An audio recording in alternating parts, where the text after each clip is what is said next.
Jadi kalau suwon dari ngaji niki kersane jenengan tambah yakin bahwa sholat itu mi'rajul mukmin, sholat itu cara kita mi'raj tenggene ketemu Allah Subhanahu wa taala.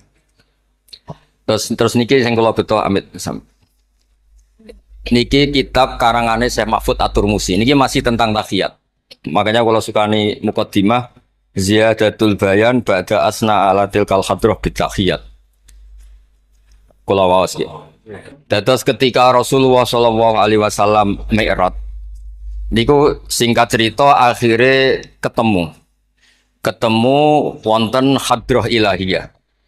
Terus Allah ngendikan assalamu alayka ayyuhan nabiyyu wa rahmatullahi wabarakatuh. Kula waos ngene. Syekh Mahfud At-Turmusi nu gak ada adik kandung asmane Badim Yati. Badim Yati niki ngiyai teng Termas sing dados gurunipun di antara gurunipun Ki Hamid apa Pasuruan. Tentu kita tahu semua Ki Hamid riyen ngaos Ki Khalil Harun teng Rembang baipun Mbah Mus.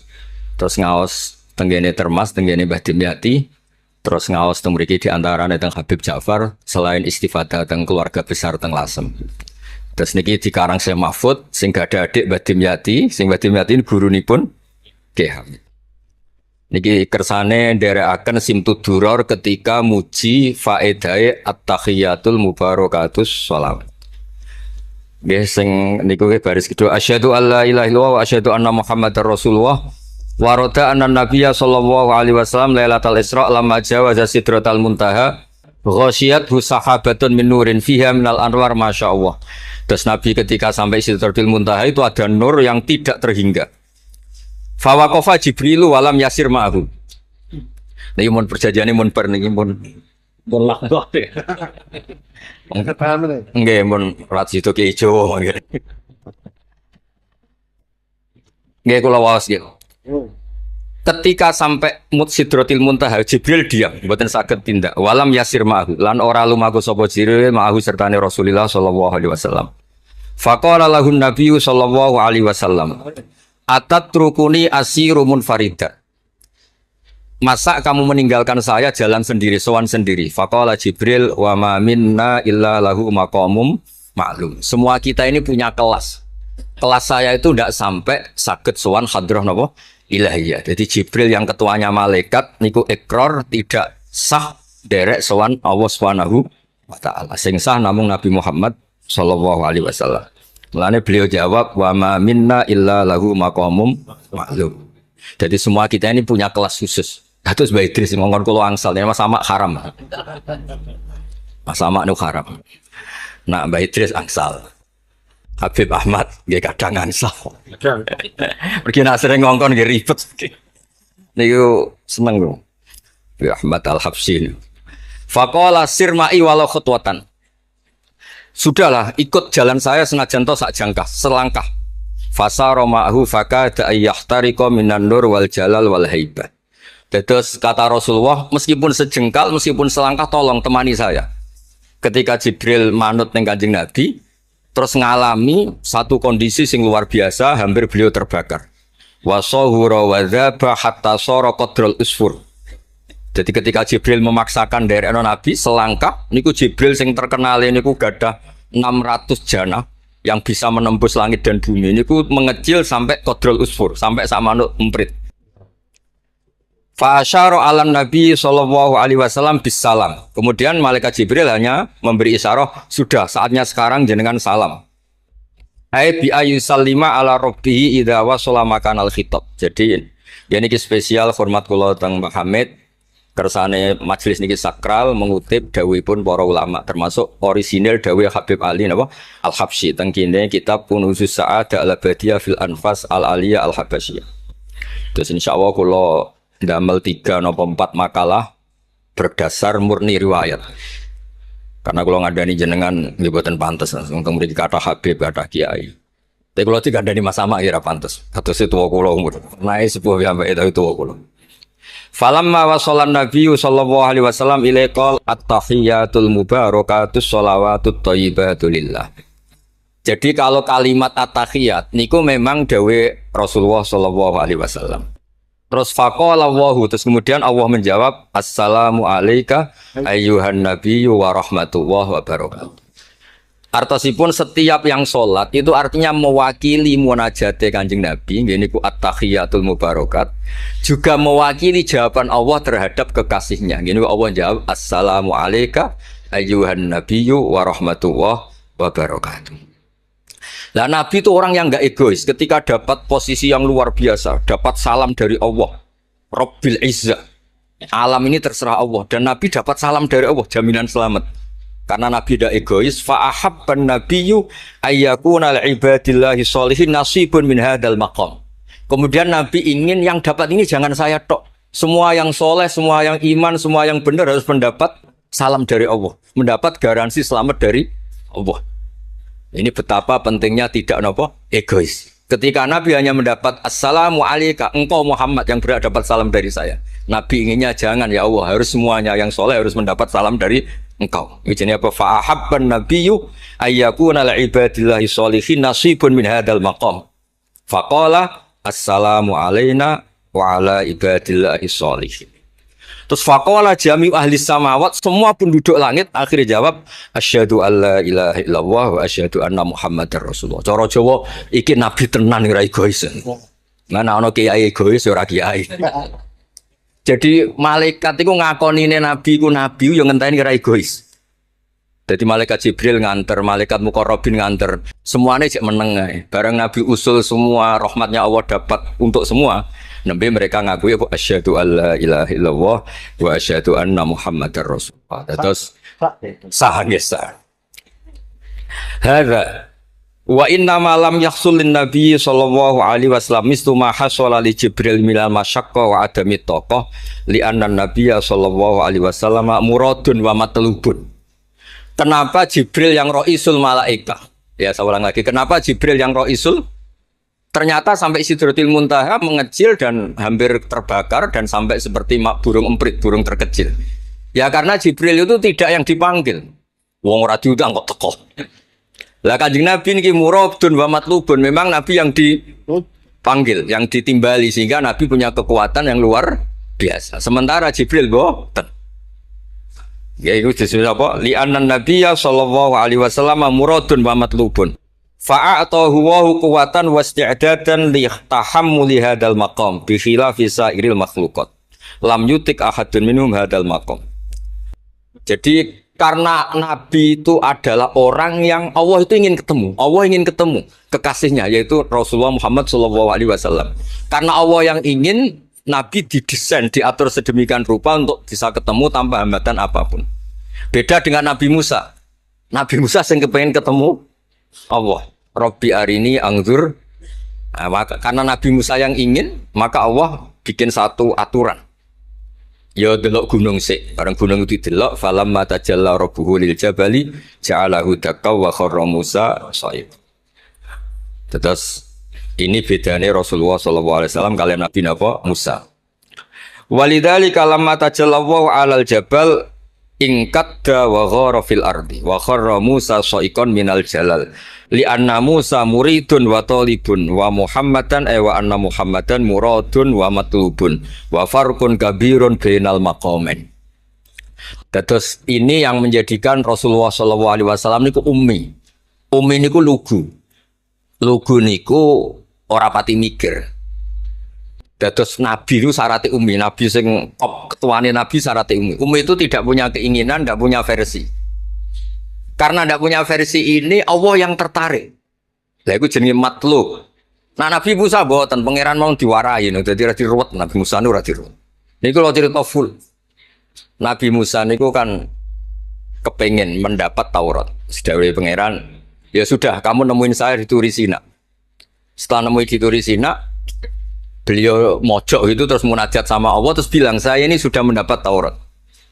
Kata orang Bani Israel, la nu'mina laka hatta narawaha jarah. Tidak bisa, saya tidak punya bukti Allah nemuin Anda. Maka kita tidak akan iman kepada Anda sebelum kita juga melihat Allah ngasih Taurat kepada Anda. Gentenan Allah yang tersinggung. Wong tidak Nabi kok minta ketemu. Wah, sambar beledak mati ya. Bareng mati ini Nabi Musa yang gentenan marahi pangeran. Ya Allah, engkau ini gimana? Orang-orang ini tak ajak supaya jadi saksi bahwa saya nerima Taurat. Kok malah mati saksi saya siapa? Tolong dong dihidupkan lagi.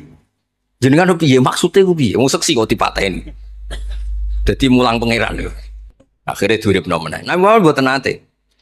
Nabi Muhammad tuh orang yang hubungannya dengan Allah niku taslim, tafwid, pokoknya napa nderekno kersane Allah Subhanahu wa taala. Itu yang menjadikan napa orang yang banget isyak tenggene Allah Subhanahu wa taala. Terus kersane niki memperkuat napa redaksi Simtuduror sing istilahno ba'daan asna alatil kal hadrah bi at-tahiyatul mubarakatus sholawatut thayyibatu. Nah terus khasipun Habib Ali niki kan kula yakin sing ngaji teng mriki seneng ngayal sedanten. Ngayal niku pokoke ngayal. Di antara dawuhipun Habib Ali bin Muhammad Al-Habsyi. Niku nak wonten tiyang pengkhayal, tukang nglamun, tukang pokoke sing tukang pokoke pengkhayal. Niku seneng. Uniknya itu beliau berpendapat itu berdasar, saya ulang lagi, berdasar dawuh Sayyid Abdul Al-Haddad. Sayyid Abdul Al-Haddad itu pernah marah-marah karena ada orang itu sudah ngelamun saja tidak bisa, ngayal saja tidak bisa. Memangnya kamu punya Tuhan siapa? Sampai ngayal saja tidak bisa. Karena kalau orang nggak bisa ngayal, tidak bisa ngelamun, dianggap kunut min rahmatillah. Nama kunut min rahmatillah. Dianggap wong sing putus asa, saking rahmati Allah Subhanahu wa taala. Terus niki kula dudono takbir sing napa niki tenggene Kanzul Kunuzul Sa'adah halaman 184. Mboten kersane kula suwun nglamune jenengan, tenange jenengan, ngayali jenengan niku semuanya berangkat saking jembare rahmati Allah Subhanahu wa taala. Suatu saat Sayyid Abdul Haddad duka niki dawuh Habib Ali menirukan Habib Abdul Haddad. Abna al-asri, wahai anak-anak zaman sekarang, jamadu jumudan, kalian tuh jumud sekali, jumud tuh gak kreatif, jumud tuh gak kreatif. Kulian la a'mala wala talahufa wala rohbata fil khairi. Yamurru alal insan waktu doyan la amala wala amala pakai hamzah. Sekedar ngelamun ora iso. Jadi kula suwun semuanya harus menghayal, Gus Warga, untuk bidadari ayu, gak ngamuah, gak jaluk blonjo, pokoknya ngayal. Wala aqalla minal amal idza fatal amal, ya. Ini wala aqalla minal amal pakai hamzah idza fatal amal. Kalau kamu tidak bisa mujahadah semalaman, paling tidak kamu ngayal. Suatu saat aku jadi hamba yang baik, suatu saat jadi wali formal. Qala al-Habib Abdul Al-Haddad, innali fillahi amalan tawilah wa dhununan hasanatan fihi jamilah. Laisali fina lima arju wasilah ghairatu hal Mustafa Zainal Wujud. Ma'anna fadlawahi mabsud. Oh, Mas Aswar. Ya, saya ulang lagi. Ma'anna fadlawahi mabsud. Al-maksud annaka tukbil. Kamu menghadap. La yuknituka dzambuka wala bu'duka wala ghaflatuk. Jadi sudah, faktanya fadlullah itu mabsud. Fadlullah itu terhampar. Fakta yang nyata adalah Allah itu rahmatnya tidak terbatas. Jangan sampai karena dosa kamu, salah kamu, ghaflah kamu, kemudian kamu angen-angen saja tidak bisa. Kamu angen-angen itu bukti yakin bahwa peparingnya Allah, pemberian Allah itu tidak terbatas. Ya, saya ulang lagi marahnya Sayyid Abdul Al-Haddad. Yamurru alal insani waktu doyan la amala wala amala pakai hamzah wala aqalla minal amal idza fatal amal. Kata beliau ma'a anna fadlawahi mabsud. Al-maksud annaka tuqbil la yuknituka dzambuk wala bu'duk wala ghaflatuk. Kalau suwun ngayali jenengan itu juga harus jadi ibadah. Dulu bapak kula nurian tiap kali Mbah Hamid mriki menangi beliau sugeng, tiap beliau kesini mesti disuruh semaan di depan Mbah Hamid karena Mbah Hamid memang sepupu mbah saya. Bapak saya itu hafal Quran. Itu nak ana wong awam ngopi terus guyang-guyu bapak seneng ra karuan. Kiai ora pejabat ora seneng ra karuan. Nah, kata Mbah Mun guru saya, kata Mbah Mun, ngono ku yo ora wedi sul khotimah, malah repot dadi kiai wedi sul khotimah barang. Artinya ya pokoke Allah itu kados ngeten wae selawatan. Sing Habib Ahmad seneng ya paham ya putune Nabi, sing ora putune ra paham ya seneng. Wis senenge perkara berkat mono-mono sementing seneng. Seneng ku mun cukup untuk memaklumatkan kalau Allah itu fadluhu mabsud. Napa fadluhu mabsud? Jadi ini yang penting. Ini dawuh-dawuh Habib Ali bin Muhammad Al-Habsyi. Kalau akan matur 2 atau 4 item tentang mriki kersane ngertos asli madhab beliau. Nah, terus ketika beliau ngalami kasyaf, sing kenapa akhirnya beliau nyuwun sewu disejajarkan ya atau di pengganti di eranya. Karena ada Habib yang terkenal digelari Fakhrul Wujud. Ini Abu Bakar napa? Bin Salim yang duriannya disebut BSA bin Syekh Abu Bakar. Niku saking mintanya sama Allah supaya dosa orang-orang zamannya, kamane tonggo-tonggo nih. Gusti, kamane jenengan ngregani kula, wonten kula kok tiang-tiang niku dosa. Jenengan sepuro sedanten. Mpun wirosatan min jadihil a'la niku napa wa ma kana wa yu'adzibahum wa anta napa. Beliau sampai ngendikan Habib Abu Bakar bin Salim sahibu ainat hatta balagat fiha ila qoli mudbaru sahadal ikal ma kutiba ta'ala ali asri sayiatun. Dah sekarang yang salah-salah karena ada saya dimaafkan semua. Qala Habib Alawi fasta'dzamtu hadil maqalah jiddan wa qultu fi nafsi hal yujadul yawma fi asrina ma yaqul mislaha.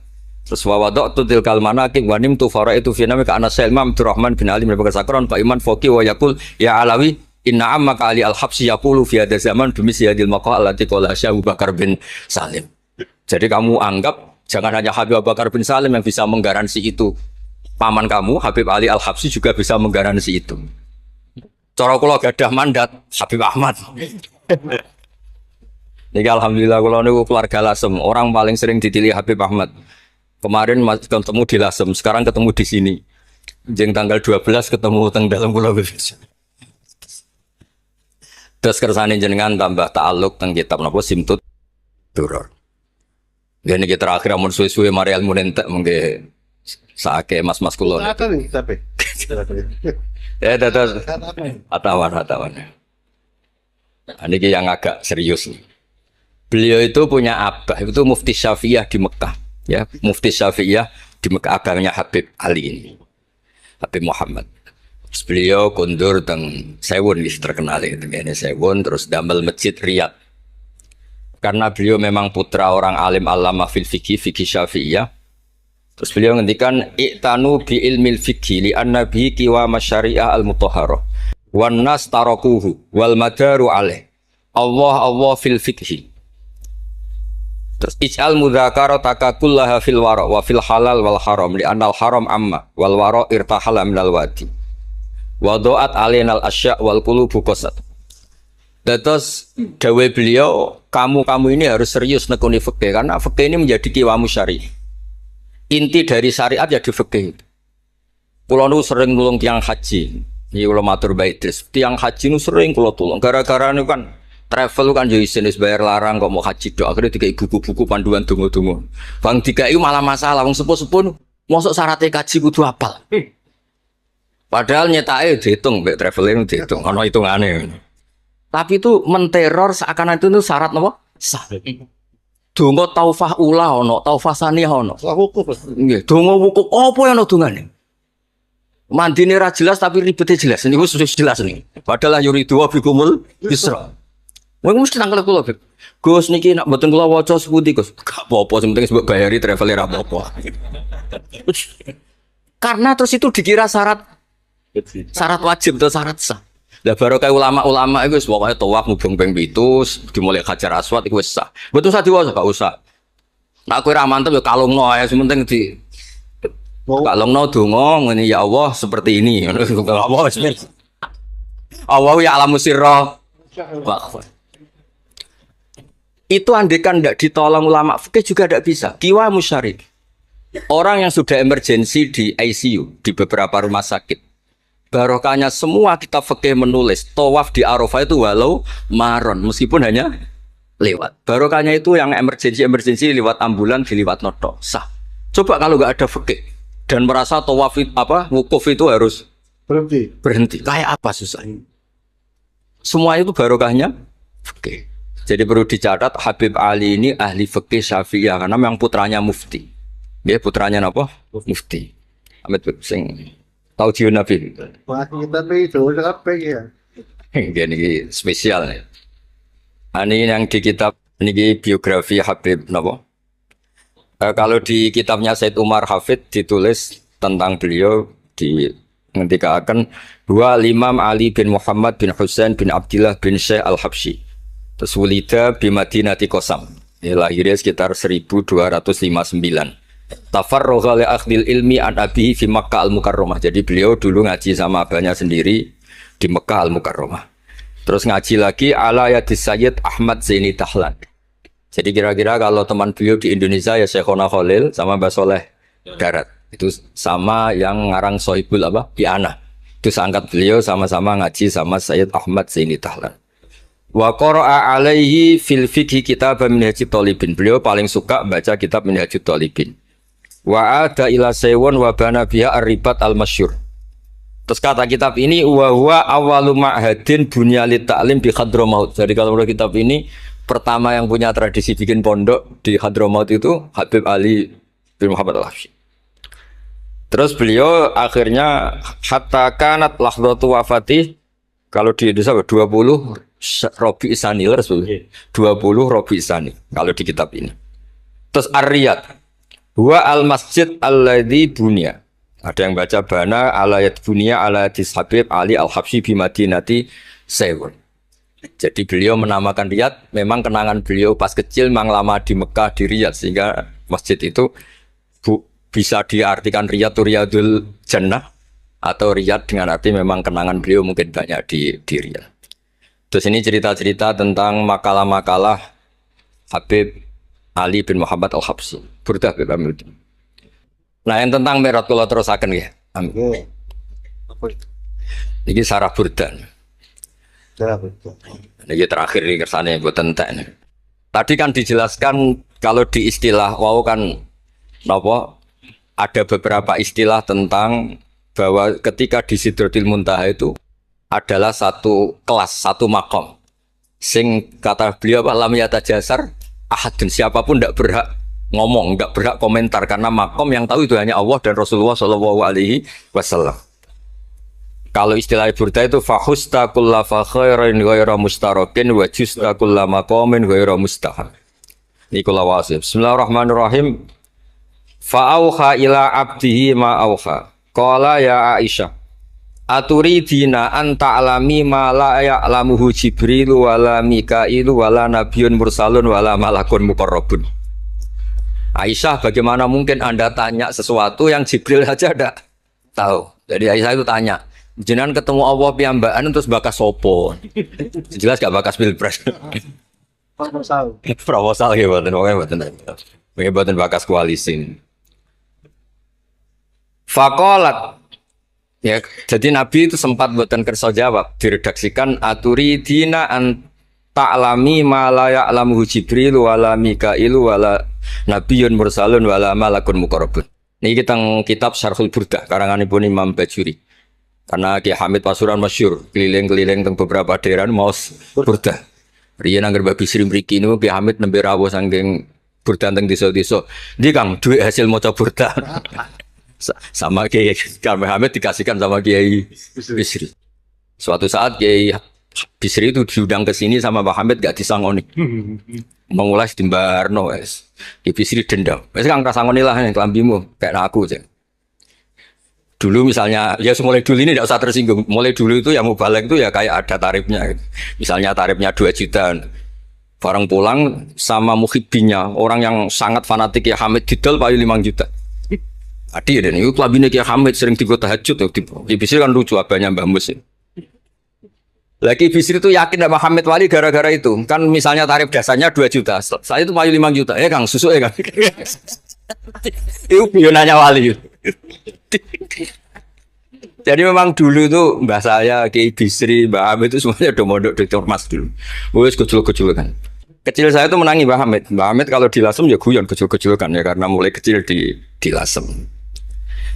Nah ini Sayyidah Aisyah karena kanjeng Nabi garwane berani tanya sesuatu yang Jibril saja tidak tahu, Mikail saja tidak tahu.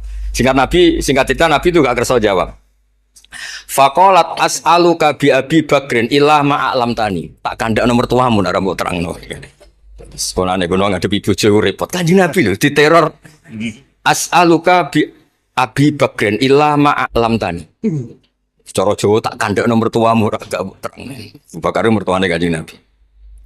Terus faqala inni lama kuntu qaba qausaini qultu Allahumma innaka adzabtal umam ba'duhum bil hijar wa ba'dhum bil masi wa ba'dhum bil khasfi Fama antafa ili bi ummati.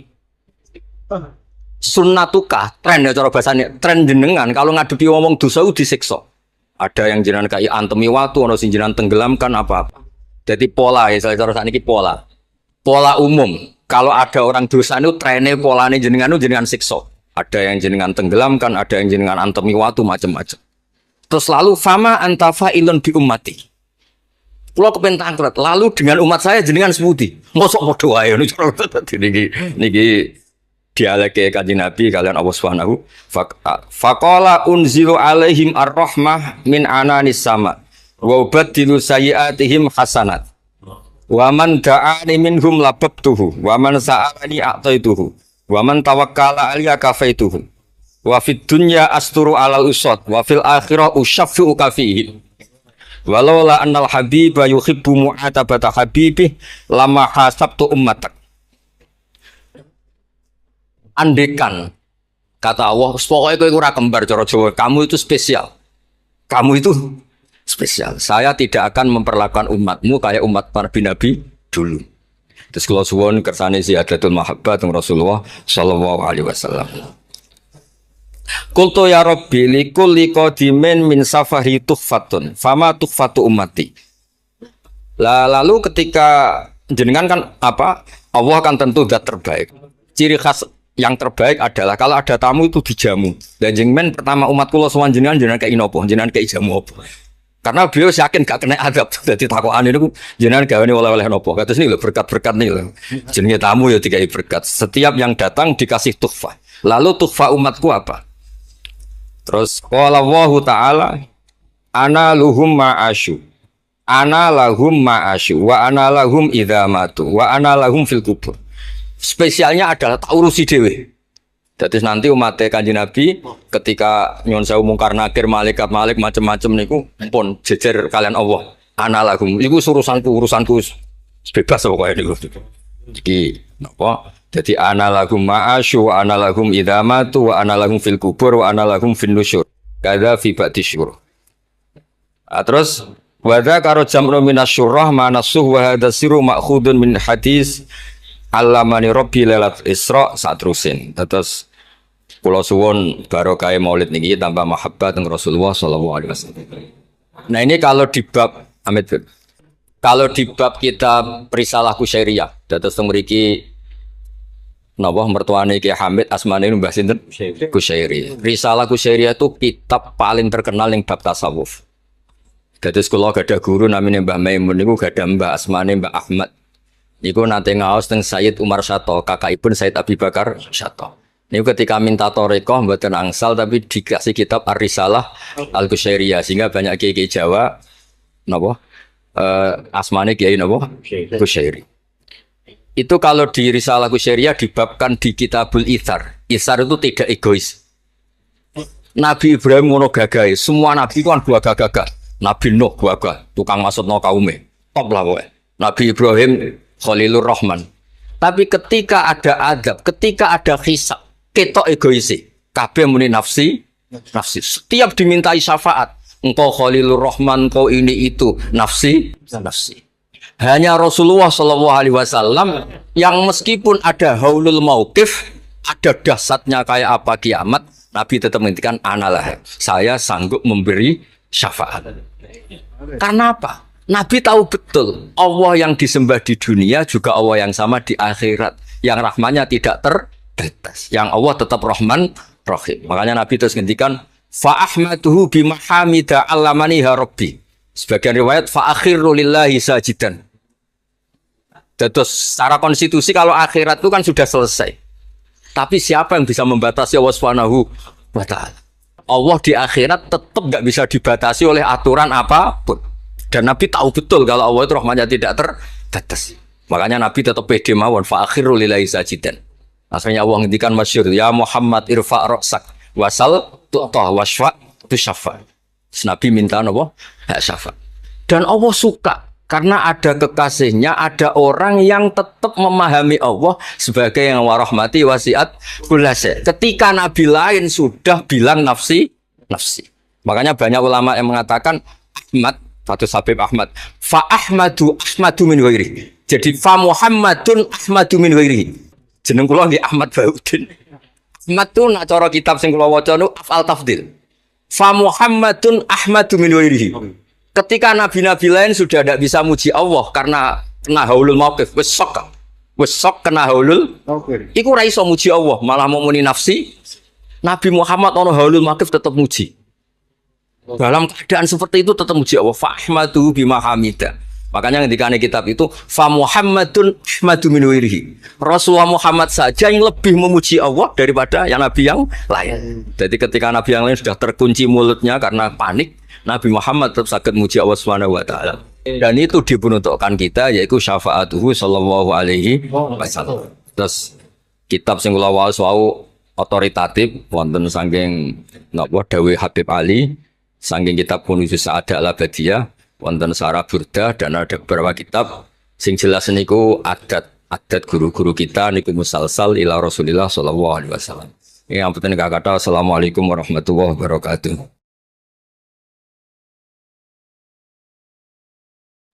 Badhe nyuwun pirsa, di era milenial ke para ibu-ibu, para emak-emak yang biasanya kan ibu-ibu sak menika arane emak-emak. Yang pada waktu masa lalu dereng mengenal dereng mengenal dan memahami perkembangan ilmu pengetahuan dan teknologi seperti saat sekarang, kadang-kadang merasa bingung. Ibu-ibu merasa bingung menghadapi tantangan pendidikan di masa sekarang ini. Peserta didik sekarang dituntut paham dan bisa mengoperasikan perangkat multimedia sosial supaya tidak tertinggal oleh perkembangan pendidikan yang sekarang ini perkembangannya sangat pesat. Sementara di sisi lain banyak informasi kurang mendidik yang bersumber dari perangkat multimedia tersebut. Ngeten Gus. Ibu-ibu menika kadang-kadang bingung. Santri menika kan boten pareng beto HP. Tapi sekarang niku pendidikan memerlukan kita harus pakai HP. Nah, yang ibu-ibu itu mau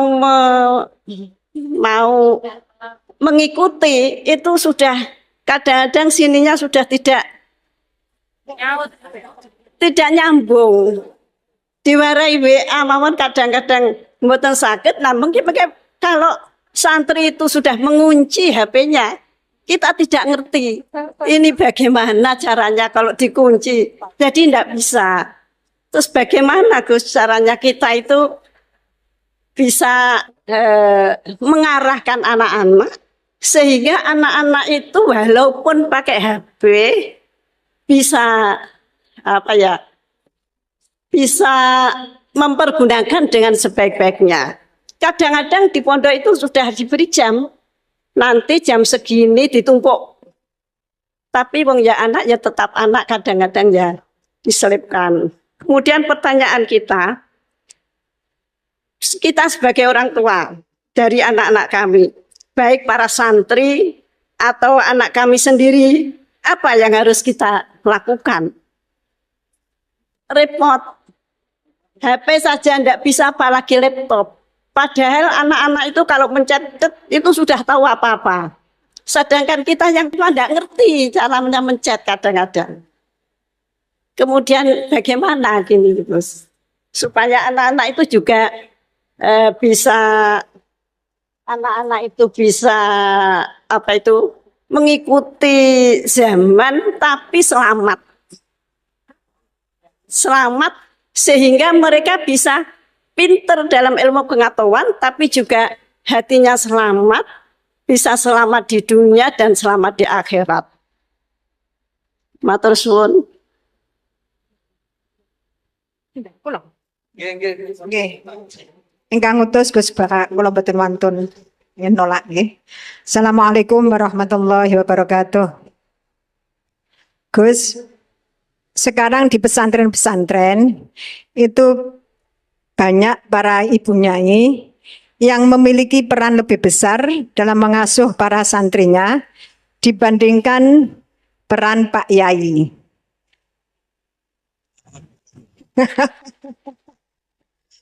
Tapi ketika ada Ibu Nyai yang namanya tercantum sebagai pengasuh, masih banyak masyarakat yang memandang tabu ini Gus, atau tidak etis. Bahkan dalam sebuah lembaga yayasan, seringkali perempuan-perempuan itu dimarginalkan.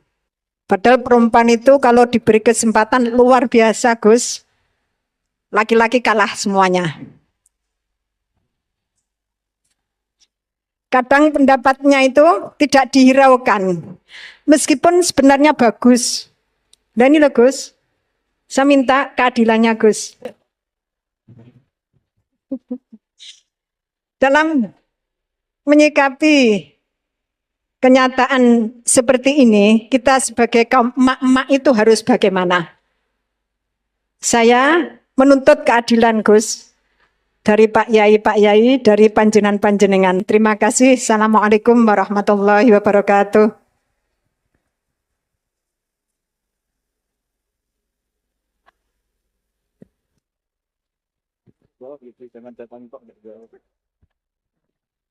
Ya nanti yang ikut jawab Bu Gubernur ini kan masa mau jadi pemimpin tidak mau jawab problemnya.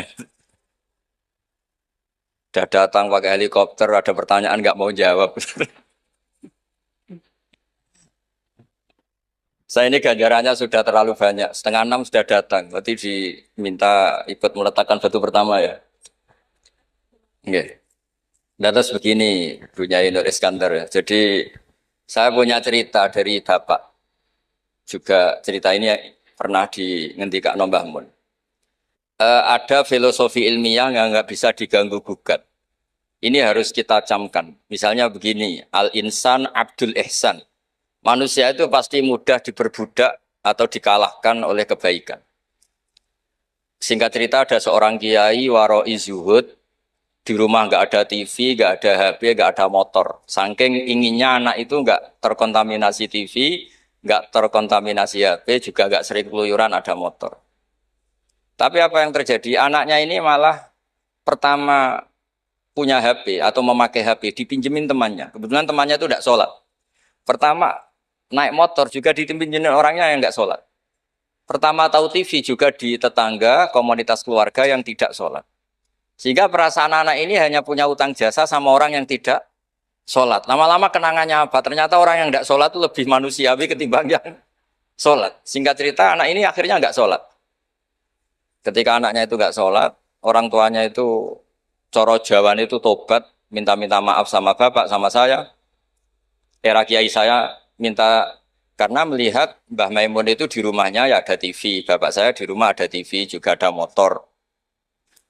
Ketika sowan, walhasil intinya diceritain kenapa banyak kiai alim yang longgar di rumah ada TV, ada HP, ada motor. Ternyata karena jangan sampai anak kita pertama merasa utang jasa itu sama orang lain. Nah, kalau orang lain ini yang orang nggak benar bisa berabe kan.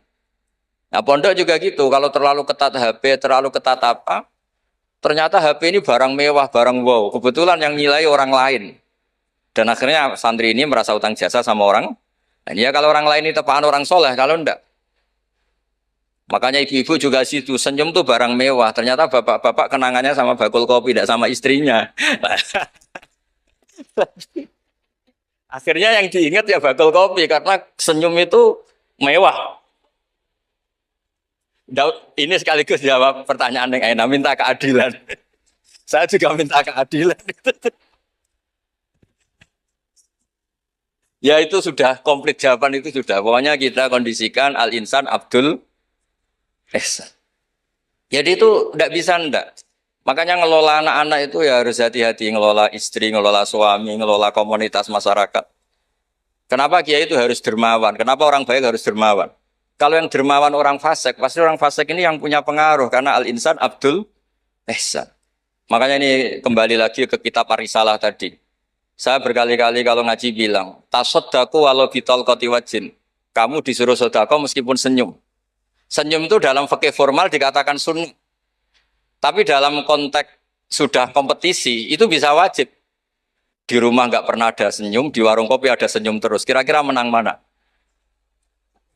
Sama. Ketemu preman, disuguhi kopi, senyum. Sowan kiai diamu tok. Akhirnya masyarakat mau ke preman, karena di sini lebih dimanusiakan ketimbang kalau sowan kiai dimarah-marahin tok. Akhirnya konsep Nabi Tolkoti Wajin tidak lagi kita katakan sunnah, tapi wajib. Makanya berarti ibu-ibu senyum sama suaminya, wajib. Tapi kalau disenyumin terus ya, wong lanang ya dablek itu dikira nggak pernah salah. Berarti marah juga. Ya sudah, tidak usah diwajibkan, sudah dilakukan, alhamdulillah. Jadi menurut saya ngadepi fenomena sosial apapun kita harus punya kaidah ilmiah yang permanen, yaitu al-insan abdul insan. Semuanya fikih, semuanya solusi, semuanya teori itu pasti kembali ke situ. Kalau kita lebih menarik karena ihsan kita, pasti orang ke kita. Tapi kalau kita jeblok secara sosial, ya dibayangkan Allah itu walau kunta faturolidal qalbi lan faddu min hauli. Kalau seorang pemimpin itu kok wangkot, angkuh, tidak simpatik, pasti lan faddu min khalik, pasti orang itu bubar. Jadi itu jawaban umum, tapi insya Allah menjadi solusi untuk mengelola anak kita. Saya sampai sekarang itu ya biasa ngedusi anak saya, jalan-jalan sama anak saya, supaya utang jasanya anak itu sama orang tuanya. Istri saya itu keluarga Sidogiri. Itu saya pernah bilang, kalau anak saya minta uang jajan, meskipun saya tidur agar dibangunin oleh anak saya. Kata istri saya kan, yaitu nanti melatih tidak sopan. Tapi akhirnya saya beri penjelasan secara ilmiah. Yang wajib jajan anak itu orang tuanya, jangan sampai ganggu mbak-mbak atau kangkang. Sehingga korbannya ya harus saya, bukan orang lain. Jadi kita harus kadang-kadang lebih bicara ilmu ketimbang akhlak. Apa artinya anak kita berakhlak sama orang tua, tapi anak kita pas mau jajan ngel-ngel orang lain. Nah hal-hal seperti itu supaya apa? Anak kita punya kenangan, saya bisa jajan karena bapak saya bisa jajan karena dituruti bapak saya. Tapi kalau kenangannya sama tetangga, dan kebetulan tetangga kita misalnya kurang baik, maka nurutnya sama tetangga yang kurang baik ini. Jadi ini menurut saya, ini karena masalah ijtihad. Neng anak boleh gak setuju ya, karena ini masalah ijtihad. Tapi harus setuju, satu-satu diundang, orang dituruti, fatwane kan. Tapi yang jelas kaidahnya itu tadi pegang. Al-insan abdul ihsan. Sehingga kita bisa mengelola gimana orang-orang baik itu berjasa. Makanya ketika Rasulullah SAW masyhur itu. Inna hadatin irtadaituhu li nafsi. Wala yusliha li hadatini illa sakha wa husnul khuluq. Agama ini sudah final. Cuma yang bisa mengawal agama ini hanya dua. Yaitu dermawan dan husnul khuluq. Jangan sampai orang lain yang nggak benar. Masih ingat kecil saya itu yang jilbaban hanya keluarga kiai. Sekarang rata-rata masyarakat itu jilbaban. Dulu yang sekolah SMP, SMA itu jilbaban kadang dulu malah dilarang ya, harus sama seperti itu seragamnya. Sekarang sudah boleh. Dan nyaman. Lama-lama yang dapat simpatik ya yang pakai pakaian model tertutup seperti itu. Lama-lama gamane cara wong golek mantu ya golek yang seperti itu daripada yang blodor. Lama-lama jadi nilai bersama. Ya ingin saya seperti itulah. Di terminal juga sama. Orang mau makan cari warung yang kelihatan ada ayat kursinya, pakai jilbab atau paling enggak dia enggak mungkin lah nyuguhkan yang tiren atau yang haram. Akan ada garansi sosial. Ada apa? Ada garansi apa? Sosial dengan penampilan yang soleh itu kan. Masa iya nyuguhkan oposan babi gitu misalnya itu. Jadi nilai sosial itu harus ya tadi harus benar-benar jadi nilai. Sehingga negara biar gak capek-capek. Polisi juga gak capek kan karena tugasnya orang Jawa mau ngawat-ngawati tok tapi sudah tidak perlu tegang karena kebaikan sudah jadi nilai apa? Bersama. Ya, ingat-ingat ya ayatnya tadi wa tamiru bainakum bima'ruf. Jadi kebaikan itu harus jadi nilai bersama. Iktimar itu menjadi urusan bersama. Makanya kalau kita rapat besar disebut apa? Muktamar. Muktamar itu urusan bersama. Tadi imamnya sholat juga menopang Gojek karena nggak lama-lama nopang Grab, nopang Kernet, nopang penjaga Indomaret, penjaga bensin, pom bensin. Nah dia hanya punya waktu 5 menit terus imamnya baca Baqarah kan. Iya imamnya mursyid, mungkin dia tambah lama tambah dapat aplaus dari muhibbinnya, tapi makmumnya dia tambah lama tambah dapat penghormatan dari pecintanya, tapi kitanya wah khusyuk wali kan dia dapat status naik lah, kita yang sudah tidak ikut jadi wali diganggu apa pekerjaannya. Kalau ada imam seperti itu sampai mufarokoh saja, niat ya Allah sampai sini saja saya makmum orang itu, silakan orang itu punya urusan sendiri dengan jenengan ya sudah, atau salib saja apa ya, itu boleh. Kalau dalam fikih namanya apa, mufarokoh. Mufarokoh itu niat, tapi kamu jangan langsung selonong mufarokoh, niat dulu pamit sama Allah bahwa sekarang mau mufarokoh. Ya, tapi ya jadi sholat yang aneh kan, imamnya masih rukuk, kamu terus sujud, terus apa-apa selesai ya. Mungkin dalam pandangan itu orang lain ini maksudnya makmum gimana ini kok begini. Tapi sudahlah, Allah Maha tahu. Nah, insya Allah dimaklumi. Ya saya baca tentang Fatihah ya, karena sampean pasti sering baca Fatihah. Supaya apa sekaligus jadi jimat lah gitu. Jadi kalau kamu sering di jalan-jalan yang mungkin sepi, atau mungkin kan tidak semua teman Grab itu nasibnya bagus, yang di Semarang Jogja, mungkin yang di Kalimantan di Papua kan ada yang 10 kilo gak ketemu rumah, ya kan? Yang lihat di TV-TV itu kan kasihan kan, sudah 10 kilo gak ketemu rumah, penumpangnya kewekar preman tuh kan, ini makan orang enggak kan gitu. Kan ujiannya dua, kalau penumpangnya cantik itu ya kecoba syahwat, kalau preman takut, jadi orang itu selalu ujian itu. Sing sedengan itu kan jarang orang itu. Jadi kalau penumpangnya perempuan cantik ujiannya itu syahwat, kalau preman ujiannya ketakutan. Kalau orang yang lemah bawa uang ujiannya kamu ingin garong. Jadi hidup itu memang semuanya ujian. Liyabluwakum ayyukum ahsanu amala. Makanya saya sering ditanya oleh teman-teman, Gus, nah ujiannya kenal wong wedok elek piye? Sama. Kenal wong ayu ujiannya syahwat, kenal wong elek ujiannya ngenyek, itu sama-sama dosa. Syahwat ya dosa, ngenyek juga dosa. Welek keriting untune metu ya dosa, ngomong gitu. Kadang-kadang orang berpikir enak kancanan wong elek gak dosa. Kata siapa? Kancanan wong elek itu ya dosa, karena bawaannya ngenyek. Ngenyek itu menyepelekan itu. Makanya saya itu ya nggak mau berteman sampean. Nanti kan bawaannya ngenyek atau seneng ya tidak tahu saya. Ya sudah, ada takdir saja, kalau ketemu ya tak ulang ngaji gitu. Tapi ini ngaji terakhir, setelah ini ngaji biasa aja, tidak usah resmi gini. Ngaji kok resmi aneh. Pokoknya nanti suatu saat kalau pandemi sudah berlalu saya akan ngaji Rebona, lalu ini ngaji. Ini ngaji yang kurang bagus karena ngatur kiai kurang berkah ini. Nanti tapi ya lumayan lah, masih mau ngaji. Ngaji kok tanggal ini jam ini. Sekarang suatu saat kamu tak panggil, Mas Wahyu datang ke sini jam ini, tidak mesti bisa. Mungkin pas ada acara apa, oh, maaf ke sini pas ngecek pas apa. Gitu. Jadi ya sudah, tapi tak maafkan, enggak apa-apa. Takdir ya. Tak bacakan supaya sampean tahu keramatnya bismillah. Nah, sebelum saya bacakan bismillah Fatihah, tak beritahu tentang ilmu tafsirnya karena ini penting sekali. Fatihah itu dawuhnya Allah, tentu itu dawuhnya Allah. Saya ulang lagi, itu kalam Allah.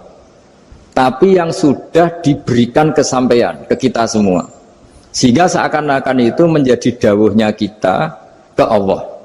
Jangan salah loh ya. Fatihah itu dawuh Allah tapi sudah diberikan ke kita. Sehingga posisi kita itu yang punya itu. Nah, kenapa ini perlu dijelaskan? Karena nanti ada kalimat iyyaka na'budu wa iyyaka nasta'in. Kalau itu masih kalam Allah, berarti Allah ngomong ke kamu, ngendikan ke kamu, kepadamu aku menyembah. Masa Allah menyembah kamu? Nah, sehingga ilmu tafsir itu menyelesaikan itu dulu ya. Saya ulang lagi ya, sebelum sampean sering baca Fatihah, aku yakin ya sering baca. Tapi barokahnya tidak paham itu tidak pernah janggal. Enggak paham itu ya penting supaya tidak iskal, tidak janggal. Sebetulnya di kalimat itu ada yang janggal. Kalau Fatihah itu kalimatnya Allah atau kalam Allah, bagaimana dengan kata-kata iyyaka na'budu? Masa Allah ngendikan ke kita, kepadamu kami menyembah? Masa Allah menyembah kita? Maka penyelesaiannya secara ilmu tafsir gimana? Semua ulama mengatakan, bukan satu dua, semuanya mengatakan di Fatihah itu semuanya diberi kawalan kalimat. Saya ulang lagi ya, di Fatihah itu semuanya diberi awalan kalimat qulu, katakan wahai hambaku begini. Ya, katakan wahai hambaku begini. Nah, begini ini pelajaran dari Allah yang sudah diberikan ke kita. Terus kita mengatakan bismillahirrahmanirrahim, alhamdulillahirabbil, termasuk kita mengatakan iyyaka na'budu wa iyyaka nasta'in. Jangan bayangkan Allah ngendikan ke kita. Kalau Allah ngendikan kita berarti gini, hei wahyu, ihdinas siratal mustaqim, tunjukkan saya jalan yang benar. Nah nanti kamu terus, ya Allah, Anda aja minta tolong saya minta tolong siapa kan? Jadi panjang kan? Ya, saya ulang lagi ya. Jadi itu di Ulumul Quran diterangkan gimana? Sebelum baca Fatihah, ya. Fatihah itu kalamullah, ngendikane Allah, tapi yang sudah diajarkan ke kita dan sudah milik kita. Sehingga kalimat itu menjadi milik kita. Tapi ya kalamullah, tetap kalamullah, tapi sudah menjadi milik kita. Udah paham ya? Ya pinter naon. Ya, karena kalau tanpa penjelasan seperti ini Anda akan iskal. Bagaimana Allah, iskal itu janggal, bagaimana Allah mengatakan iya anak butuh. Kan jadi aneh ya? Ya, jadi tak jelaskan secara ilmiah ya. Jadi kata ulama-ulama tafsir, ayat-ayat Quran seperti ini sebetulnya dimulai dari qulu apa? Meskipun nggak dilafatkan. Itu kan sama dengan qul huwallahu ahad Muhammad, katakan kalau Tuhan itu satu. Ya namanya Quran itu kan kalam Allah, membina nabinya, membina umatnya. Makanya dikatakan atau enggak, di sini tersembunyi kata qulu, katakan. Ya. Jadi ya ibarat apa itu? Kamu ngajari anak kamu lah. Le, panggil jenengan bapak kulo. Itu maksudnya anak itu, kalimat itu kalimat kamu, tapi kamu ajarkan ke anak kamu. Terus anak kamu bilang, Pak jenengan bapak kulo. Nah, ketika kamu mengatakan jenengan, bukan kamu mengatakan jenengan anakku, berarti anakmu itu bapakmu, kan lucu kan? Anak kamu ajari jenengan bapak kulo. Kamu, engkau bapak saya. Terus anak kamu mengulang jenengan atau kamu bapak saya. Berarti itu kalimat yang kamu ajarkan, tapi sekarang sudah milik anak kamu. Kalau itu kalimat kamu kan lucu, masa anak kamu bilang bapak. Nah itu seperti itu. Jadi ulama memberi solusi atau jawaban iya karena abudu. Iya itu sebelumnya ada kata-kata qulu, katakan wahai hambaku, hubungan kamu dengan saya adalah katakan iya karena abudu wa iya karena nasta'in. Terus hubungan kamu dengan saya katakan juga dalam doamu ihdinas siratal mustaqim. Jelas ya, jadi itu kalam Allah yang sudah milik kita karena diajarkan Allah untuk kita. Dong ya? Ya dong ya, gak jelas ya. Tapi bagus, gak jelas itu bagus. Kalau kamu jelas gak jadi digrab, jadi gubernur. Min azimi fadliha kasratu asma'iha fadail ukhra. Ini cerita dramatisnya surat Al-Fatihah. Qala Abu Hurairah radhiyallahu anhu inna iblisa ranna khina unsitat Al-Fatihah. Jadi iblis itu begitu kesakitan. Ini kitab Abu Abul Farad karangannya Syed Muhammad Alawi, juga kutipan dari beberapa kitab. Yang jelas beliau sendiri juga ngutip dari beberapa riwayat di beberapa hadis. Halaman 123. Ketika Fatihah turun itu iblis kesakitan. Kayak orang sakit gigi lah, tersiksa sisanya karena turunnya surat apa? Al-Fatihah. Artinya kalau Anda baca Fatihah dijiwai, maka Anda melemahkan setan, melemahkan iblis. Wa qala Mujahid, khina unzilat Fatihatul kitab ronna fastama indahu asyayatin. Jadi ketika Fatihah itu turun, iblis itu terkapar lah kira-kira. Sampai dijenguk banyak setan. Jadi kemana di ICU lah kira-kira gitu kalau sekarang itu. Entah COVID entah enggak tahu. Pokoknya di ICU sampai dijenguk banyak setan. Enggak tahu bawa apa enggak tahu. Pokoknya dijenguk banyak setan. Ono yang nyangoni karena ini apa? Ketuanya apa? Pingsan, sakit. Jadi iblis itu sakit sampai dijenguk anak buahnya setan-setan. Ya semoga kalian semua tidak kenal setan. Kalau kenal berarti teman apa? Wa qalu misla dzalik wa qala lahum laisa mimma taquluna syai'un walakin unzilat suratun laisa ajru qailiha illa an harrama alaihi nar jahannam. Saya ini bukan sakit fisik kata iblis. Kamu tidak usah jenguk saya, datangkan dokter terbaik, tidak usah. Saya ini tidak sakit fisik. Saya ini sakit karena ada surat yang diturunkan, yang pahala yang melafatkan surat itu pasti selamat dari neraka. Padahal misi terbesar saya ini supaya manusia masuk neraka. Sekarang punya tamengnya. Mulai pusing kan? Ya seperti orang lah goda sampean ternyata sampean setia itu kan pusing. Nah ternyata tidak setia itu yang akhirnya ribet kan itu. Jadi iblis itu cita-cita terbesarnya kan semua orang itu masuk neraka. Nah sekarang turun satu surat yang gara-gara surat itu siapapun yang baca dijamin selamat dari neraka. Jadi walakin unzilat suratun laisa ajru qailiha illa an harramallahu alaihi nar jahannam. Karena jadi dia shock lah, kalau orang di Jawa itu bilang shock. Aduh sial nasib saya ini umat nggak bisa saya goda lagi karena punya tamengnya tadi punya. Qadba tolakai dukum mamakrukum. Rekayasa kalian sekarang itu tidak ada gunanya semua. Nah, ini alhamdulillah di Indonesia kelihatan kan banyak yang miskin, banyak yang susah. Tapi selagi mereka masih sholat, itu keinginan mencari halal itu masih tinggi. Kayak apa kita di tengah kota, jauh dari anak istri, jauh dari tetangga. Biasanya kalau orang jauh dari anak istri, tetangga kan sakar pede. Tapi yang soleh masih banyak, sudah jauh dari keluarga tetap lurus. Loh, kalau yang dekat lurus kan wajar, konangan wong akeh kan. Ini sudah jauh masih lurus. Nah ini nggak lepas dari barokahnya surat apa? Surat Fatihah tadi. Jadi karena ada surat yang menjamin pelafalnya atau qailiha terbebas dari api neraka. Wa qalat as-sayatinu lahu is ayyusai'in ta'muruna ya maulana. Faqala lahum idhabu wajtahidu hatta tukhfilu qulubahum hatta la yaqulu hadhihi surah. Lalu kita gimana? Jari para setan gitu. Lalu kita gimana? Terus kata iblis, sudah bikin mereka lupa sehingga tidak baca lagi. Selagi masih baca kita pasti keok. Jadi kalau sampean sudah jarang baca Fatihah itu berarti sudah bagian dari kemenangan apa? Iblis. Jadi kalau sampean sudah jarang baca Fatihah itu berarti bagian dari kekalahan Anda, kemenangan iblis. Masih sering baca? Berapa kali? Dan sama lagi. Kalau ngajarin itu juga selain doa itu juga. Kok 5 kali tok itu? Berarti pas salat fardu tok. Enggak 5 kali itu mendingan itu 17. Kamu itu ngitungnya jangan 5 ini. 5 waktu itu berarti lumayan kan? Berapa? 17 ya? Iya. 17 ya? Ya. 17, tapi kalau makmum tuh sering separuh kan, apalagi makmum terawih. Ya kan? Makmum terawih itu bacanya Fatihah ada yang sempurna enggak ya? Ya enggak lah. Baru alhamdulillah rabbil alamin ruko ikut ruko gitu. Makmum kan yang terawih lah Mas.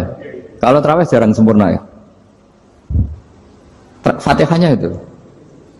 Kan imam sudah ruko, kamu bacanya Fatihah sampai mana? Baru setengah ya. Ya paling pas terawih aja kan enggak sempurna ya. Apalagi kalau imamnya sing kilat tuh, waduh malah. Nah, ketika Fatihah itu sebegitu keramatnya, sebegitu topnya, itu setan rapat, singkat cerita itu yang tadi dipimpin oleh iblis yang sedang terkapar apa? Terus tadi obatnya nggak ada, cuma dia shock karena ada surat yang turun yang melafatkan itu pasti selamat dari apa? Neraka. Nah ini gimana saran Anda? Terus sarannya adalah bikin orang-orang itu lupa, tidak baca Fatihah. Nah ini rapatnya iblis. Idhabu wajtahidu hatta tufilu qulubahum hatta la yaqulu hadhihi surah.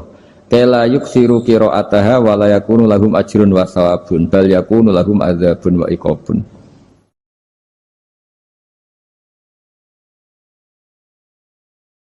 Jadi saya mohon selama ini Anda sudah baca, tapi mungkin hanya rutin saja. Napa rutin saja? Jadi barokahnya ngaji ini kamu punya kekuatan atau punya semangat membaca karena ini surat yang luar biasa. Ibarat gini, kalau sampean tanya, saya juga sering mikir, masa Gus hanya surat kok punya kekuatan seperti itu? Di dunia ini kata Allah, mulai Nabi Adam sampai kiamat, nggak ada yang bisa menandingi kekuatan kalimah. Kalimah itu kata-kata, nggak ada yang bisa menandingi kata-kata. Misalnya Anda nge-grab, berangkat istri cuek, berangkat cuek. Itu beda dengan ketika meskipun satu kalimat, "Wes Pak, muga-muga dilindungi pangeran, mugi-mugi jenengan selamat." Itu menjadi teduh dan semangatnya luar biasa karena kayak mendapat support. Jadi kira-kira kalimat itu hubungannya kita dengan Allah, Fatihah itu seperti itu. Kamu melafadzkan satu kata-kata yang dibenarkan langit bumi, dibenarkan aras, dibenarkan malaikat, dibenarkan semua penghuni di dunia ini. Sehingga itu efeknya luar biasa. Itu seperti gini ya, kamu cerai sama istri, terus nikah lagi katut babon. 10 tahun anak kamu dididik, ibunya benci kamu. Dan memang Anda layak dibenci. Duwidek. Dan sampai nggak pernah manggil kamu Pak. Suatu saat, kamu tentu rindu kan, ingin dipanggil Bapak oleh anak kamu. Suatu saat anak ini manggil kamu Pak E. Itu senengnya bukan main. Hanya sebuah kata-kata. Makanya kadang-kadang orang itu tanya sama kiai, ijazah lafadz ini gunanya apa sih? Itu ijazah-ijazah itu untean kata-kata. Yang kata-kata ini dibenarkan langit dan bumi dan aras dan para malaikat, sehingga efeknya itu luar. Nah ibarat seperti itulah, kamu melafadzkan Fatihah itu melafadzkan kata-kata yang dibenarkan Allah dan Rasul dan semua malaikat, semua penghuni langit. Maka ini efeknya pasti luar. Nah di sini lah orang-orang dulu itu tahu keramatnya itu, sehingga ketika melawan Belanda, melawan Jepang dulu itu kalimat-kalimat itu menjadi mantra yang luar biasa. Doa lah, doa yang luar biasa. Tapi di era modern karena orang sudah tidak ngerti itu, dianggap itu mantra, jimat, khurafat, bid'ah, waduh ribet meneh. Sebetulnya tidak seperti itu. Memang kata-kata ini kekuatannya luar biasa. Sama kesakitan hati kamu juga karena itu. Ngojek wangilan. Lha Pak di bojo kok kowe gagah tok kere. Wah, iku seling terus Gusti. Padahal kalimat itu kan tidak melukai secara fisik, tapi apa kerjanya sesuk sarasa-rasen. Karena terus dengan pengadilan seperti itu kan, ngapain kerja demi perempuan yang seperti ini? Lagi-lagi kata-kata ini luar. Nah bayangkan kalau kata-kata itu adalah kalimat yang diajarkan Allah lewat Rasulnya, lewat malaikat Jibril. Kayak apa kekuatannya? Nah, kira-kira Fatihah itu gitu. Kalimat yang baik, kalimat thayyibah diajarkan oleh Allah dan Rasul, kayak apa kira-kira kekuatannya? Pasti luar biasa. Wong support yang dikatakan istri kita, anak kita aja luar biasa, apalagi ini support yang diajarkan Allah dan Rasul. Ya makanya saya mohon kalau baca Fatihah, baca kalimat-kalimat thayyibah ketika sholat itu dijiwai. Ya misalnya Rabbana lakal hamdu mil'us samawati wa mil'ul ardi wa mil'u ma syi'ta min syai'im. Engkau zat yang layak dipuji, dan pujian ini memenuhi langit dan bumi. Karena kita tahu nggak ada sejengkal di alam raya ini kecuali di situ ada rahmat Allah. Misalnya kamu bisa lewat sampai rumah saya, kamu mungkin anggap biasa saja. Coba kalau ngalami likuifaksi, tahu-tahu bumi ini ambles, bisa ngelewati yang likuifaksi itu luar. Tanyakan orang pernah ngalami likuifaksi di Sulawesi, itu melihat bumi bisa diinjak nggak ambles itu, wah luar. Dan sama nggak ngalami itu sehingga lewat bumi ya biasa aja. Coba kalau ngalami seperti tidur, ya biasa aja. Coba kalau ada gempa, bahwa bumi tenang ini sudah nikmat yang luar biasa. Masa kamu ngakui nikmat nunggu digituin? Ya kan? Nah, makanya baca Fatihah dijiwai lah, bahwa ini kalimat yang luar biasa. Nah, saya teruskan. Warwa Muslimun fi sahihihi an Ibnu Abbas radhiyallahu anhuma annahu qala bainama Jibril alaihi salam qaidun dan Nabi sami anaqidan min fawqi farafa'a ra'sahu faqala hadza babun minas sama futihal yawma lam yuftah qaddu ilal yaum fanazala minhu malakun faqala hadza malakun nazala ilal ardi wa lam yanzil qaddu ilal yauma fasallim waqal abshir binuraini qad uti tahuma lam yu'tahuma nabiyyun qablak Fatihatul kitab wa khawatimu suratil Baqarah. Jadi suatu saat Jibril ini jagongan kira-kira gitu sama Rasulullah. Tahu-tahu langit itu gemuruh. Langit gemuruh kata Jibril, terus semuanya ngangkat kepala ke langit. Ini pintu langit baru ini dibuka, yang sebelumnya tidak pernah dibuka seperti ini. Turunlah malaikat, yang malaikat ini pun malaikat spesial, yang nggak malaikat murahan lah kira-kira gitu, yang nggak pernah turun ke bumi kecuali juga saat itu, dengan penyambutan yang luar biasa, dengan semuanya tidak pernah terjadi, hanya karena bahas surat Fatihah. Jadi ini surat yang luar biasa, pengawalannya lewat malaikat yang spesial, nggak pernah turun di bumi kecuali saat itu, penyambutannya juga nggak pernah seperti itu, baru seperti itu. Jadi semuanya itu spesial. Nah, kenapa ini spesial? Karena di situ ada isi puja-puji kepada Allah Subhanahu wa ta'ala. Ada ikrar kita, alhamdulillah rabbil alamin, ar-rahmanir rahim. Ikrar ini penting. Kalau contoh paling gampang gitulah. Kamu punya istri selama ini cerewet terus. Suatu saat ngomong, Pak, tak angen-angen ra ono wong lanang koyo sampeyan. Wah, itu langsung tidak ada lelaki sebaik engkau. Itu sama senengnya, masya Allah. Karena ada ikrar dari seorang istri ke kamu. Nah, bayangkan kalau ikrar kita sebagai hamba diakui oleh Allah Subhanahu, maka ikrar ini akan dicatat sebagai kebaikan kita yang kita panen nanti di akhirat. Karena ada ikrar. Kita ikrar bahwa alhamdulillah rabbil alamin. Kita ikrar ar-rahmanir rahim. Kita ikrar maliki yaumiddin. Kita ikrar iyyaka na'budu wa iyyaka nasta'in. Sampean misalnya jadi orang Indonesia, ketemu orang Indonesia yang makmur di Jerman, terus lupa Indonesia. Kamu orang Indonesia? Enggak, saya enggak orang Indonesia. Mangkel gak kira-kira? Mangkel. Karena salah ikrar kan gitu. Ya, jadi saya mohon jangan anggap kalimat itu hal yang biasa, tapi luar biasa. Nggih, ngoten mawon. Assalamualaikum warahmatullahi wabarakatuh.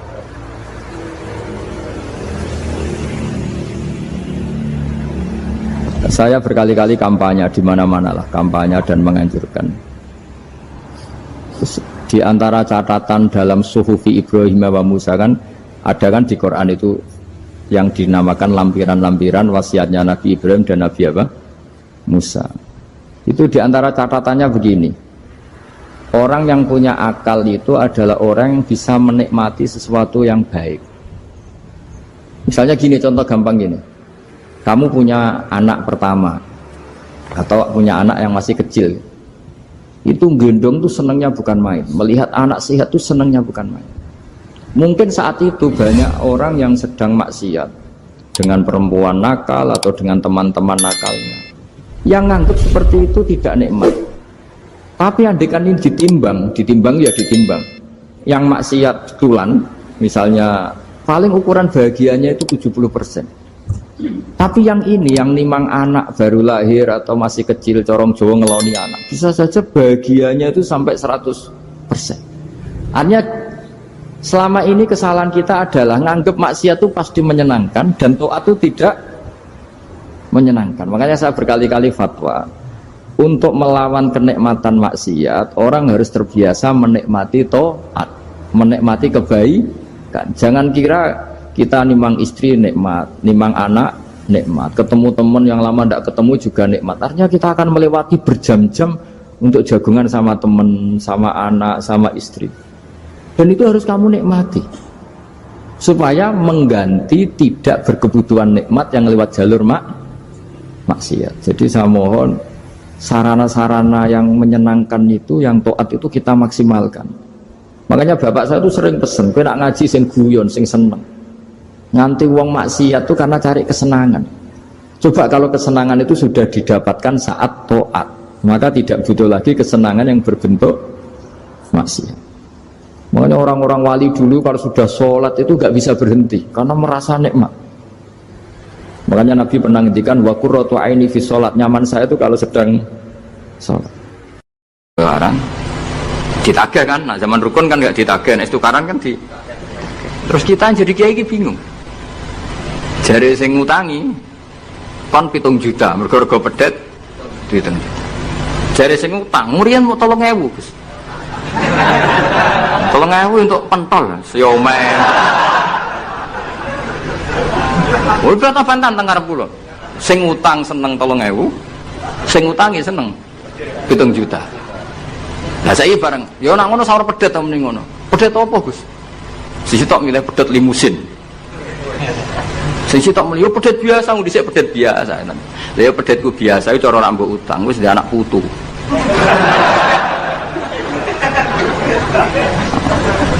Coba tahun 70 nak duwe anak putu wis. Oh luas kok ndek. Coba. Tapi jare sing utang, lah anak mati. Coba kalau kamu jadi kiai itu coba mau apa coba? Mulane wong dadi kiai iku berat-berat itu. Ora berat nih, konsultan hukum itu sampean dadi pengacara, menang ra menang nak sing kelas Jakarta itu 1 miliar.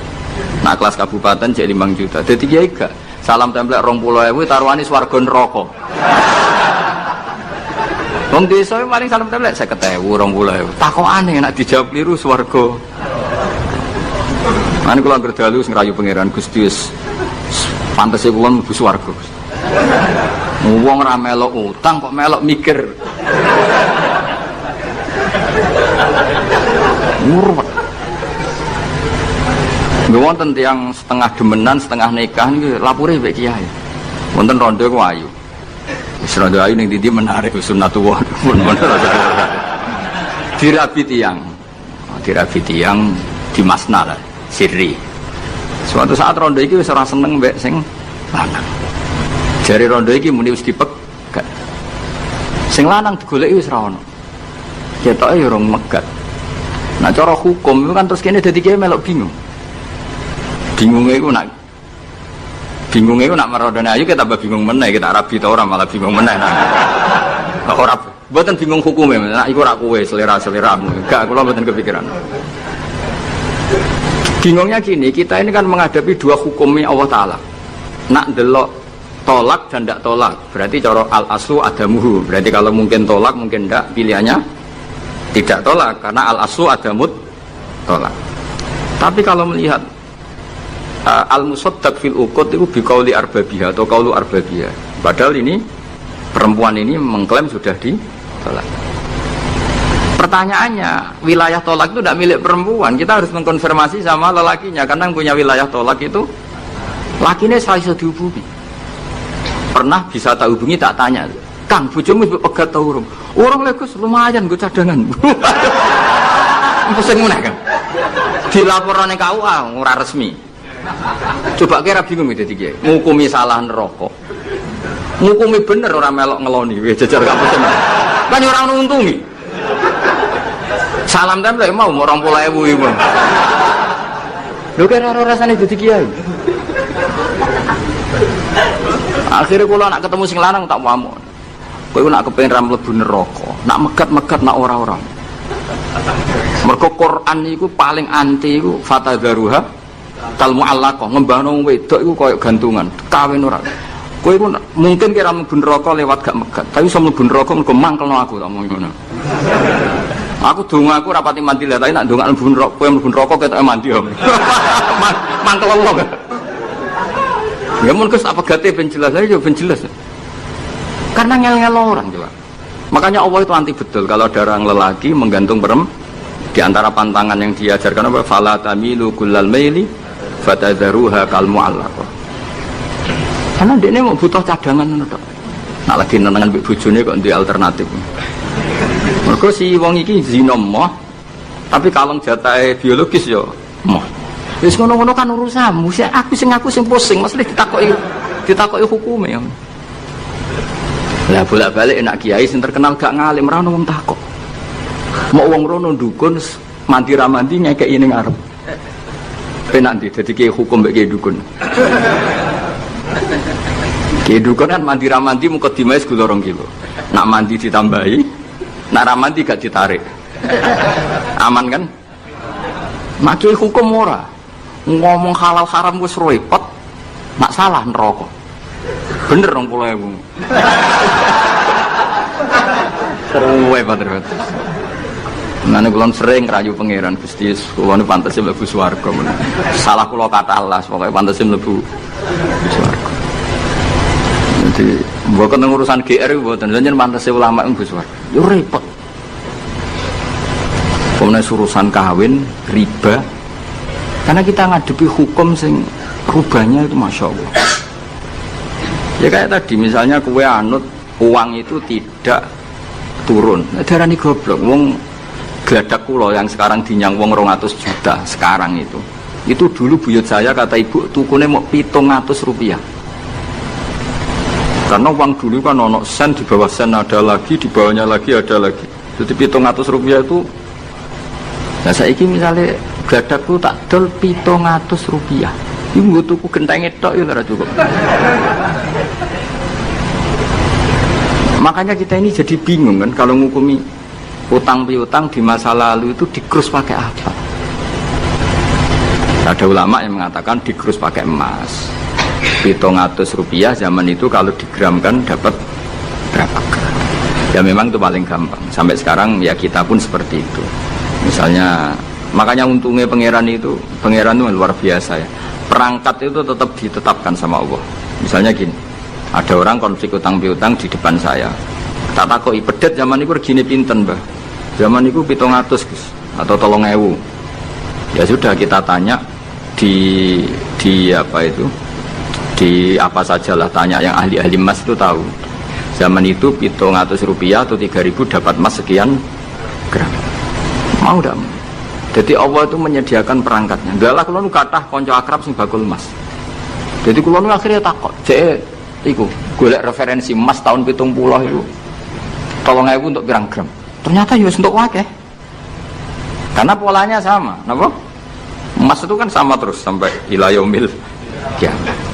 Makanya bank di dunia pun, World Bank maupun BI sampai sekarang acuannya tetap harga emas. Itu Allah Subhanahu wa taala. Allah itu zat sing maha pinter. Jadi nilai dolar, nilai rupiah gak stabil, tapi harga emas tetap stabil. Artinya gini, kalau kita utang 1 juta zaman itu kok untuk emas 2 gram, 10 tahun kemudian ya sudah, pokoknya emas 2 gram. Meskipun sekarang harganya 4 juta. Paham ya? Jadi tetap Allah itu damel perangkat. Akhirnya kula ya dadi ulama ya rapati bingung. Yus pokoknya kruse emas ku piro? Iki nek kowe anut aku. Mungkin sing mbok takoki aku. Nah nek anut aku ya aja takok aku. 20.000 ngajak neraka.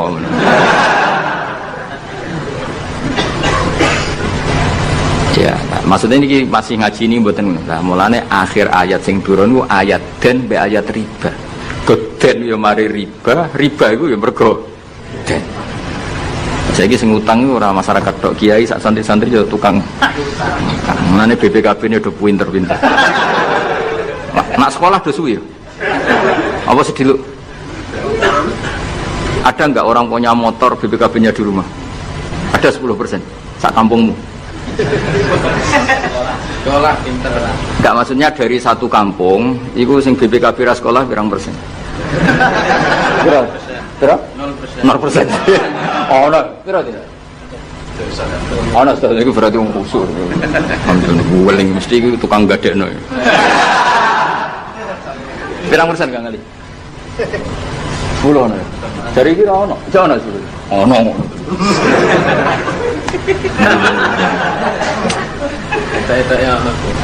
Pirang persen? Sudah sotok. Kalau sertifikat tanah? Akeh ndi? Maksudnya lebih akeh sekolah ya apa akeh ning omahe? Oh, berarti nak motor, mobil akeh sing sekolah. Nak rumah?